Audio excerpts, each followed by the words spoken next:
గురుగారు ఈ యొక్క పూజా సమయంలో లేదా భిక్ష సమయంలో అందరూ షర్ట్ ఇప్పేస్తారు, దానికి ఏమైనా కారణం ఉందా అని అంటే ఉందండి. పేద లేదు రాజు లేదు ఎందు లేని అద్భుతం అందులేని ఆనందమే అయ్యప్ప దర్శనం. ఇప్పుడు మనం సివిల్గా ఉన్నాం అనుకోండి, కడక్ ప్యాంట్ షర్ట్ వేసుకుంటాం. మన పని వాళ్ళు కానీ లేకపోతే డ్రైవర్స్ కానీ ఇంకొకరు కానీ వారు ఇంకో రకంగా వాళ్ళు సమబంతి భోజనం చేస్తామా, చేయం కదా, వాళ్ళు అక్కడ పో ఇక్కడ తిను అని అంటుంటాం కదా.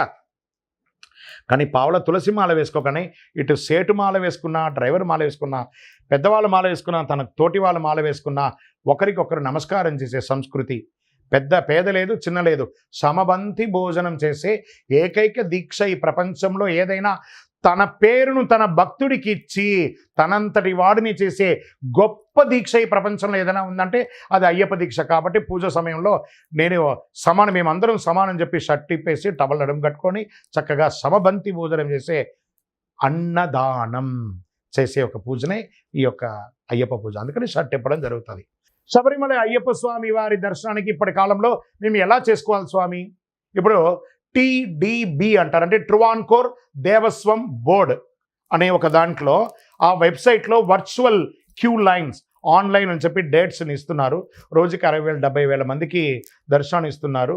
నేను చదువుకోలేదండి, నాకు తెలియదు అంటే ఎక్కడైనా ఇప్పుడు ఎక్కడ ఈ సేవ ఆ సేవ ఈ సేవ ఉంది కదా, అన్ని సేవల్లో ఉంటారు. లేదా తెలిసిన వాళ్ళ దగ్గర చేసి అది ఉచితం, నో రుసుము.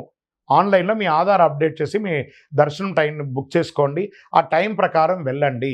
శబరిమలకి వెళ్ళే వాళ్ళు వెళ్ళండి, దర్శనం చేసుకోండి, ఇమ్మీడియట్గా దిగి వచ్చేసేయండి.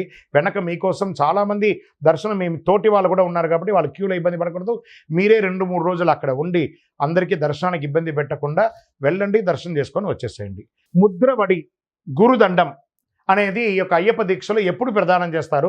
అసలు దీని యొక్క విదేశం ఏంటి అంటే 18 యాత్ర చేసిన ఒక గురువు గారు, ఆయన 18 యాత్ర పూజ చేసుకునేటప్పుడు తనకి మొట్టమొదటి మాల వేసినటువంటి గురుస్వామిని పిలిపించుకోవడం, ఒక ఉపదేశం చేయించుకునే వారి దగ్గర ఆ 18 ముద్రను సాక్షాత్ పరమేశ్వరుడుగా అయ్యప్పగా భావించి ఆ గురుముద్రను వారికి ఇవ్వడం, దాన్ని శబరిమలలో స్వామివారి చేతుల మీదుగా తీసుకొచ్చి పెట్టుకొని దానికి నిత్యం పూజించడం అనేది ఒక ముద్రవడి యొక్క శాస్త్రం. వారికి అవబృధ స్నానం చేయించి 18 కలశాలు పెట్టి చేయడం అనేది ఒక శాస్త్రం. కాబట్టి ఆ 18 యాత్ర అప్పుడే ముద్రవడి అనేది ఇవ్వడం జరుగుతుంది. శరణమయ్యప్ప.